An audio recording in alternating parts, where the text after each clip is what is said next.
So you know. Yeah, actually, my introduction into the area, the stepping, as you say, over the edge from the Cartesian coordinate into the rather more pleasantly roundish and human world, was with mescaline.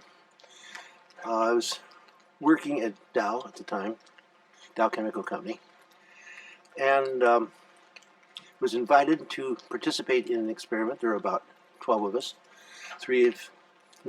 Total of 6 of us were into the experiment, and 6 were as observers, or as we call them, babysitters. And it was 350 milligrams of mescaline sulfate.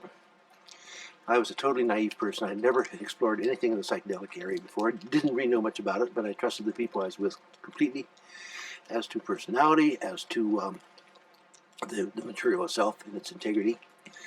And for me, it was probably the most memorable day of my life. It introduced me not only to a material that was effective in changing my view of the world around me, but effective in letting me realize that the world around me was also inside of me. What it did, in essence, was allow me to have access to skills that I must have had all along and did not know I had, and did not know how to use. I remember one aspect of that little experience. I have very little sense of color. My dreams are black and white. When I get a color in a dream, I wake up. And I was a cigarette smoker at the time. And a very keen memory is of having lit a cigarette, or at least lit a match to light a cigarette. And I'm holding the match, and I'm seeing colors in that flame that I must have seen all my life, but had never realized that they were there. Not just reds and yellows and oranges, but shades of reds and shades of yellows and blends of this. And I didn't know the green blended with yellow to make another new color. And by the time I had really appreciated the extent of this chromatic presentation, I'd burned my fingers. I never got the cigarette lighted. And I realized that the colors were perhaps symbolic of things that I had always had access to and never realized. Had visions I could see colors and never acknowledged that. And then I began thinking about the chemical structure of what I had consumed, and I realized it was infinitely variable too. And if this simple molecule can achieve that sort of opening up of my inner self, what variations of the molecule might allow other openings to be made, and that sort of launched my career. So the next day at the lab, what were you working on? I was working at the time trying to find some commercial exploitation of a chemical that Dow had great quantity access to. They could make methylbutylphenol that they could make in quantity, and it's a virtually unknown chemical, and out of it, what could be made that could be commercially exploited was in essence the question. So I continued working in that area, and I found that I could convert it. It had a structure very much like physostigmine, esterin alkaloid that I knew a little bit about. That had an effect on the nervous system very much like insecticides. So I figured if you put a group here and another group over here and a basic group down there and a carbamate up there, this might lead to an insecticide. So I got a number of people to witness this idea, went in the lab, did it, and became an insecticide that went commercial, which gave me in essence a carte blanche there. They said, if you can take an idea and find something that goes commercial, why don't you work on whatever you want and we'll see what goes commercial. And what I want to do is work on derivatives of mescaline and analogs of mescaline, and whether they go commercial or not was not my immediate concern. I wanted to see what they would do. And that was my last 5 years at Dow. I spent using that time to create new things, explore them, see where they went, what they did. It was a very nice introduction in the area of chemistry, and it's still going on. Now, insects who might be working at Dow wouldn't be too keen on testing insecticides on themselves, but what about the humans who, in your case, are researching a compound which you can test with largely wonderful effects upon yourself? How many chemists at Dow ever found themselves or put themselves in the position of being test subjects for their research? Simplest thing in the world, not one. I've never worked with anyone in Dow in this particular area. I knew very well that Dow is a big industrial, agricultural, chemical company, and the people who are working there are professional chemists. They are working up the ladder toward maybe eventually a position of research importance or a position of administrative importance. My interests were in areas that were, in essence, probably as much in 180-degree conflict with Dow's as you can imagine. A lot of the compounds I had made, I realized that were centrally active, but not the kind of activity that would engender the interests of a pharmaceutical house that was big and square and straight. So I went ahead and patented them. Dow gave me the patents and paid me $1 per patent, which is the usual industrial rate. But they never exploited them at all. They had no reason to exploit them. They did not wish to pursue it.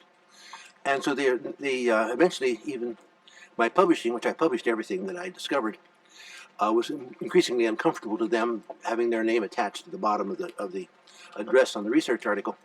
And they suggested maybe I should publish from my home address, which I did. In the last couple of years at Dow, I published everything from my home address. And eventually it became apparent that's where my lab should be too. So I left Dow, and after a few years of further academic discipline work, I made my own laboratory at home, and it's still there. Is there any point, I mean, I'm trying to get at the record, how you, in the same mind, you have the research in the analytical chemical research mode, and then the mode of the kind of consciousness or knowledge that comes about from these compounds. Do you think you are in some special position as a scientist to be sort of at the synthetic end and the experiential end of these compounds?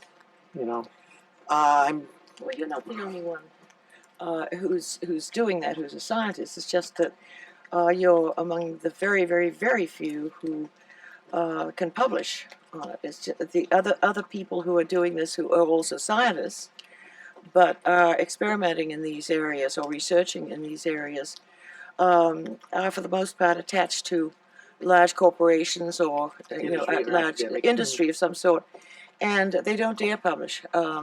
So what they often do is send him the results of their experimentation, and he publishes because he's independent. And that's the extraordinary thing about his position. He's put himself in a position of independence so that he can put the information out. But he's not the only scientist doing this.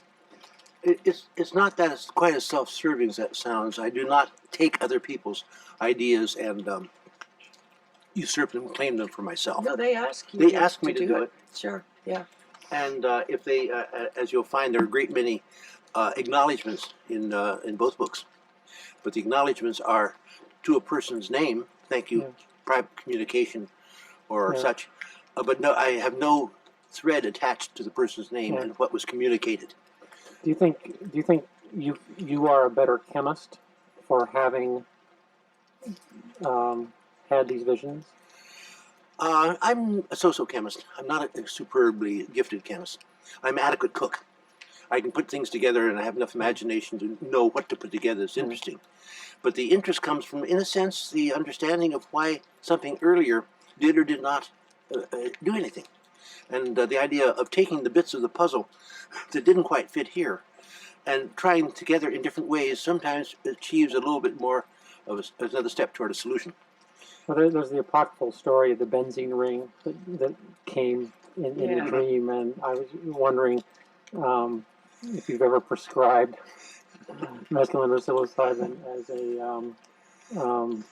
as a booster for theorists' imaginations. Intuition. Well, yeah, Can't be sure. what you have, it's not suddenly a gift from the gods. The insight just pops in there and upsprings an aromatic snake eating its tail benzene ring. It's not that way. It's a matter of allowing yourself a little bit of looseness in how things go together. The conventions always say that this is the way it is, or this is the way it has to go, or this is the way you'll find it works. And the truth is, the freedom, the self-opening freedom of saying, hey, that's neat, but I wonder if something else might go, and you have the license to try something else. I think a good example is the work I've done as a consultant, quite a bit at Lawrence Radiation Lab, where I was more or less working with chemists there, graduate students or postdocs, largely in the positron emission tomography area. And the person I was working with, a very, very gifted director of that chemical section, and I have absolutely opposite points of view. And it irritated him that I had my point of view, and I was benignly accepting, but letting things be that he had his. He'd say, what we need to do, why don't we try to put a fluorine on here in an aromatic ring so we can get a positron emission tomography picture of a radiofluorine 18 doing such and such. And the chemist would go at it, and I'd sort of be an intermediate, maybe you should try this or that or that. And let's say the fluorine went on, but in the wrong position. His attitude is, oh, damn it, let's try some other way. And he'd be irritated, he'd be mad, because it was not right. My attitude is, oh my God, it went wrong. We'll learn something from this, find out why. And so his urge is to repair and get it the right way, goal-oriented. And mine is to find out when it went wrong, process-oriented. And we went divergent ways, but the reasons are both sound. Yeah. The forfeiture laws and stuff. And so I was to the side side. People can discuss strategies for the political end of the deal. Also, I find They're similar. If you're feel-oriented, you're touch-oriented, they're identical. If you're color-oriented, they're totally different. So how similar do they have to be similar? Okay, I happen to be color-oriented, they're not similar. They're substantially different. But if they were substantially the same, they would, if this were legal, this would be illegal. But to be substantially this similar is a use of a double-double, and I don't know what it means. I got in a court case down in Ventura in which they said he knows that. I don't. About half an hour later, I was dismissed as an expert witness, went on my way. I had not answered the question because I still don't understand the question. They brought in another young forensic chemist in my place who answered it very nicely. He said, there is no question, the term substantially similar is very accurately defined in science. Ah, good, the prosecutor said, and what's the definition? Two things are substantially similar if they're over 50% identical. I'm glad I was not there. I would have vomited on the floor. 50% identical, my God! What are you looking at, the color or the shape? Ah, anyway, that is the analog drug bill, and I have down here, it is not, there are 4 exemptions to it. It's exempt if it cannot, you make the ketone reduce it to deuterated hydrogen, make the corresponding thing and dimethylate it enough. There's dimethyl groups on it, it's a diketone. Is that a controlled substance analog? Is it a controlled substance? It's psilocin. But it's not psilocin. It's tetradeutero-psilocin. The exemptions for geometric isomers and optical isomers and positional isomers, this is none of those. This is an isotopic derivative. And so say if this material, as I say here, is a potential weed killer, and it's looked at from that point of view, this material, if you use the most exacting methods, accepted in all court, in the gas chromatography, mass spectroscopy, you put it in here, the retention time is right, and it has a cracking pattern is right, will not meet that test. Because the cracking pattern is off by 4 mass units of deuteriums instead of hydrogens. So if you depend upon that, and that is a criterion of identity, this is not psilocin. What is it? It's something else. Well, you can make an argument, well, it's awful much like psilocin. Well, that doesn't cut the mustard if you're being charged with possession of a mushroom that contains psilocin, or charged with possession of psilocin. So I don't know, that's sort of a trick or treat, namely something to think about. How you can modify a molecule, and since the law is doing everything it can to be explicit and without loopholes. But the law is created by man. Man is the most inventive thing for finding loopholes in something without loopholes. And as laws are made tighter, man gets inventive and finds a way around it. The law gets tighter a different way, man gets inventive. This has been going on for centuries. And the other one I write down below here is some intended activity. And here's something that's potential plant growth stimulator. It happens to be the O-acetyl ester of psilocin.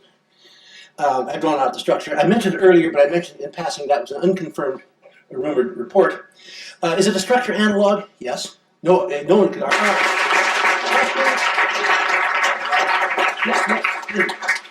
You know what this drug was that Kesey mentioned last night? It sounded like DOM, that he said was the Rolls Royce of psychedelics.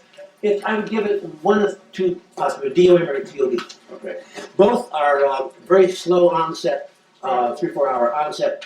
Both will last overnight and the next day, and you're down with a good size dose, maybe 36 hours. Didn't you say IT-290? IT-290, I have that in my notes at home, but I can't remember what it is off the top of my head. But I'll get back to Because that. IT-290 is alpha-methyltryptamine. The alpha-methyltryptamine is one that I know had been working in that. There's some questions about alpha-methyltryptamine and Ken and his world down around with Leo Hollister, if I remember the name correctly, in which there was work being done with alpha-methyltryptamine. And that could be. I don't know what's on my notes. Interestingly, for your enjoyment, the rather square Leo Hollister was given THC in an experiment just because he was working with it, and somehow we sort of painted the picture: you can't be an ethical worker in drugs to humans unless you yourself have used it. He said, "Okay, not a particularly good trick. Doesn't want to do it again." Questions? Yes. I once was given deuterated DMT, and by Jeremy, who then looked at me very, very carefully for a very long time to see if I was having any effect. And I didn't have any effect. So if I had deuterated DMT with no effect, if you deuterated psilocybin, would that necessarily mean it would also be ineffectual? If you were given deuterated DMT and had no effect, I would believe you were not given enough to be effective. It was a different amount of material. Deuterated DMT should have almost a superimposable pharmacology to DMT. Okay. And the same would be true with deuterated psilocybin. Now, there's no problem with taking heavy water in this form. Well, you're not taking heavy water. Deuterium is heavy water. Deuterium is a heavy hydrogen. Heavy hydrogen. But, And it's a component of heavy water. right. But when you're taking it as hydrogen and there's no water involved, you're taking a tank, a cylinder of deuterium and using it for reduction. There's no heavy water. But there's no pharmacological damage to taking deuterium. It should not be because your deuterium is not free deuterium. It's inculcated in the structure. And it's not available to the body. I was always wondering. You know, Heavy water is He dangerous. kept on looking at me really carefully, and it started to bother me after a while. You know? Well, if I looked at for a long period of Jeremy, I was the big one. I think I might. I've had some fascinating conversations, but only one at a time. Questions? A question? Yes. Got really high. What do you suppose that was? What would be there? The question is, what is chipping off of a cubensis off of a something and getting high? Cordyceps. Cordyceps. Oh, I have no idea. What is in it? Use this sort of a parting question and comment. Is serotonin does not get into the brain. If you get it in the body, it stays in the body. It does not go in the brain. It does not get across the blood-brain barrier. You have to give a precursor to serotonin to get into the brain to get serotonin in the brain. On the other hand, the main reason it does not get into it is because it has an amine group that can be deaminated, and therefore it goes to an inactive compound. And it's got a hydroxy group that's very polar. And both of these speak against getting there. So I started an idea going about 20 years ago. What if I block the amine group from being deaminated by putting a methyl group on, like amphetamine, and I block the O from being polar by putting a methyl group on up there, making it into a methoxy. So I made, in essence, 5-methoxy alpha-methyl tryptamine, which I call alpha-methyl serotonin, which is the tryptamine itself. But as a serotonin, it's alpha-O-dimethylserotonin. I called it DMS, dimethylserotonin, DMS. Yeah. And it's one of the most active compounds in the tryptamine area that I never uncovered. It's active 2 or 3 milligrams. And the experiment with a group of about 8 or 10, maybe 12 people was a very mixed and basically negative experiment. Everyone had a delightful time and everyone had a horrible recovery. Because on sleeping, they were basically nightmares. And they were uncomfortable with that input. And it was sufficiently negative for about half of the people that they chose not to re-explore it. And I didn't go much further with it. Out of the nightmares, I had a tremendously beautiful, everyone was dead at the end of it, so I guess it's a nightmare. But then how they died was fascinating. I made it into a chapter in the book. But basically, it is the aftermath of it that was discouraging. Yeah. One more. This evening, we have an abbreviated schedule for half an hour, and this is our non-panel panel, and this is Christian, and your name again was Sasha, right? And Andy. And so what they're going to do is they're going to field questions from the audience. There's a very intelligent audience here. I'm sure you have lots of good questions. And so fire away, and they're on the firing block here, and these mental geniuses will respond in kind. So we're going for half an hour, and then we'll stop, we'll break, we'll clear the area. No, we'll go for half an hour, we stop, and we have a little ceremony, then we'll clear the area, and then the band will be setting up, and then the band will come on, at whatever time they wish. So we'll go on. Christian, you're the main person. No, we're having questions. Yes, I know. Just the whole person for holding the microphone. He just told me that I have to be the monitor. No, moderator. Or the moderator. And not to be moderated. Group culture here to use MAO inhibitors in order to maximize the effects of tryptamine compounds, specifically psilocybin. And I would like to address it to Andrew or to whomever else out there has an opinion that the use of these MAO inhibitors also could allow the introduction of toxins or else toxic compounds that would otherwise not be oxidized in the gut by the enzymes. Is there any problem with taking MAO inhibitors and taking mushrooms or other compounds that could allow other things to pass through the system? Well, thanks for this question. This goes to somebody else. I don't know.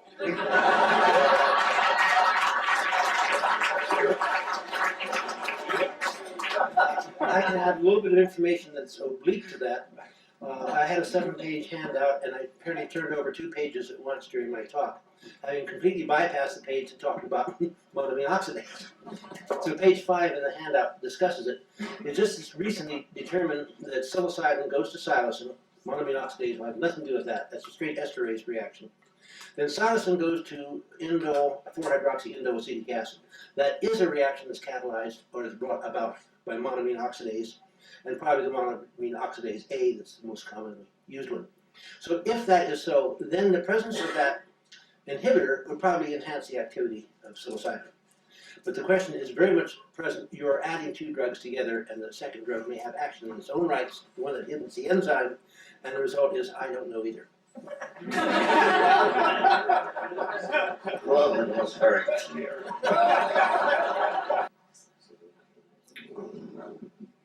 Oh, Manolo, please help us out. This is a very silly question, perhaps. But now that the vast majority of us... I don't know. I have no idea. Keep asking the questions. Yeah. Don't get discouraged. That's right. Yeah. At this point in my life, if I don't take my 50 milligrams of Zoloft every day, for 48 hours, I turn into a standard issue 8-foot Slavic werewolf. Well, what kind of drugs besides MAO inhibitors should I stay away from? Absolutely. Thank God we have a doctor here.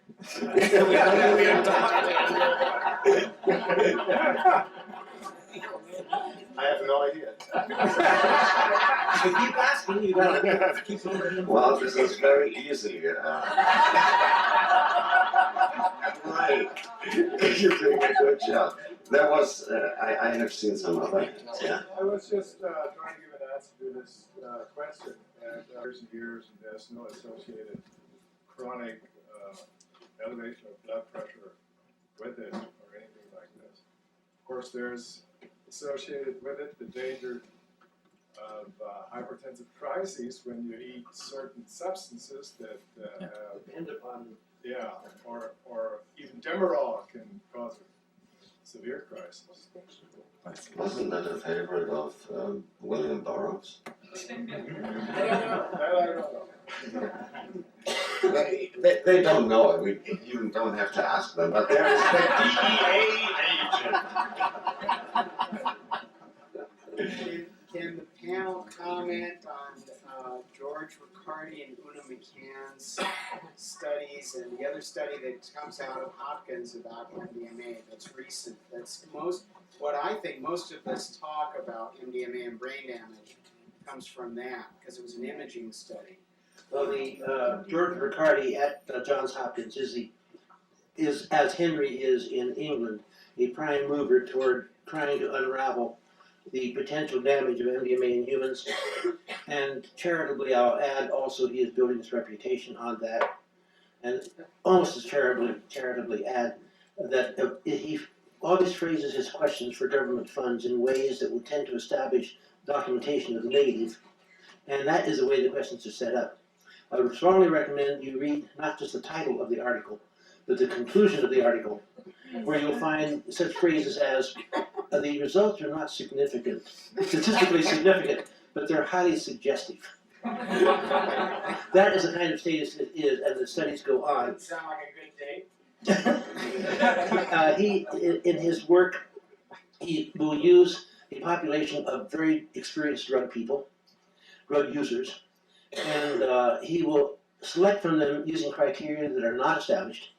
So it is not a random selection, but it is a selection on some basis that the reader of the article cannot confirm by replicating the experiment. I would put much more faith on the studies that are being now done by Weil in Switzerland, in which he is using naive subjects.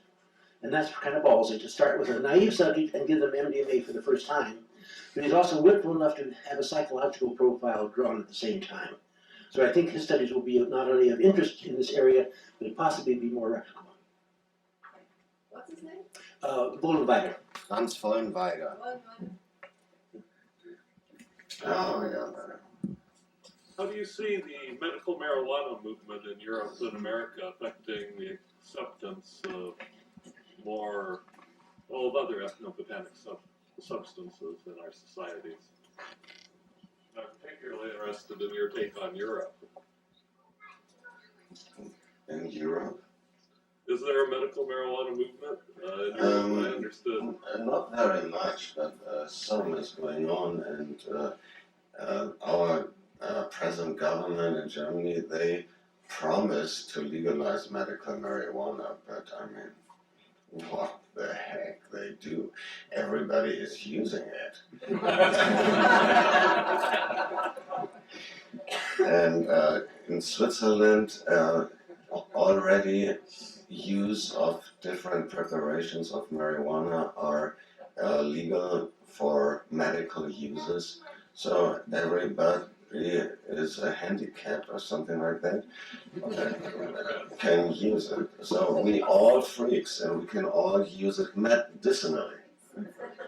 In Switzerland, not here, of course. You're in Oregon, buddy. In Oregon? Yeah. Has that any meaning? What? You can have a doctor prescribe it for you here. Oh, great. Give me a phone number. Take his prescription. So, is there any other serious stuff? Yeah, he was very sorry. Do large doses, 8 to 10 grams of mushrooms, can that be stressful on one's liver? And if so, what can one do to I don't, well, if you take anything where there's a question about being stressed in the liver, the best strategy would be to take milk thistle with it. And, you know, that, the evidence for that protecting the liver from immediate toxicity is very great. It also protects kidneys from toxicity. So I would apply that to medical drugs, chemotherapy drugs, and recreational drugs, including alcohol. And I know people who drink regularly who take milk thistle every day. I think that's a wise strategy. Who's that? Milk thistle. Yes, you should learn about this. I'll write. That's what I'll write the prescription. You get that prescription first. But in terms of purely medical toxicity, I think that the indoles and the plants that contain them in general are as devoid of toxicity as things get. And you know, acute medical toxicity is not really an issue. So I think of all the categories of drugs, they'd be near the bottom of concern.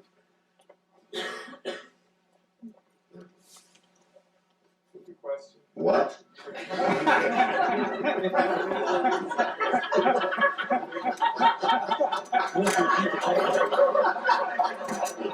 Maybe I should repeat the question. It's already gone. Sorry.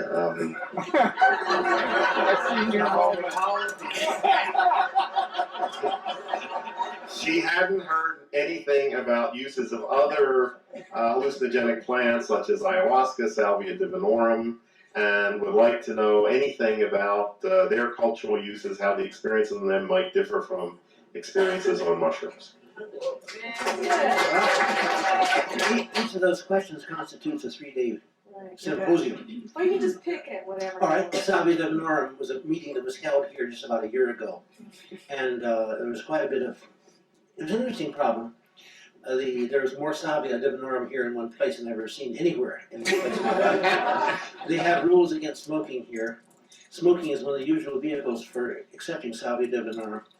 There are interesting compromises brought all around on all people. And apparently, you had to have at least one person, non-Salvia Divinorum, whatever it is, in the room to make sure that the person who's smoking did not burn the room down.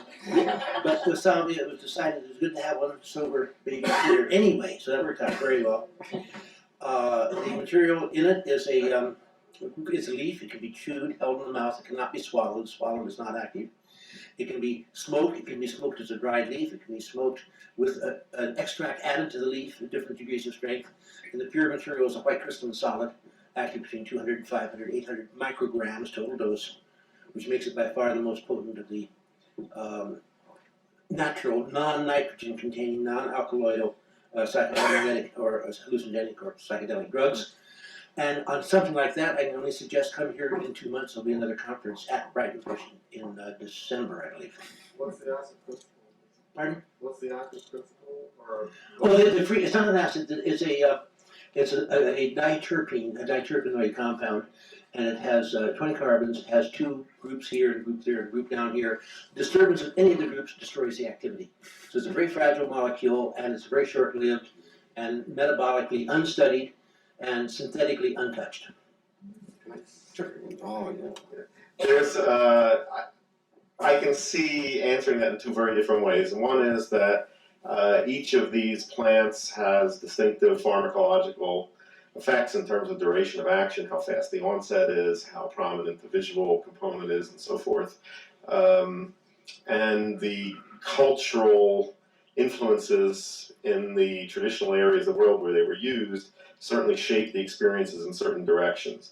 On the other hand, I can also see, and this from my own experience, that at some point, no matter what you take that gets you into the visionary realm, it's the same realm when you get there, and the differences are superficial. So I could see answering that both ways. Yes. Could the panel comment on tobacco shamanism and some of the more potent forms of the nicotine molecule, like nicotine rustica, and if any of that shamanism still exists in South America? Okay, we are asked to comment on the use of tobacco use in shamanism. That is another conference. You can sign up if you want. But, Does it still exist? Oh, Very much. very much. Tobacco is so important in shamanism in Central and South America. It is maybe the most common use.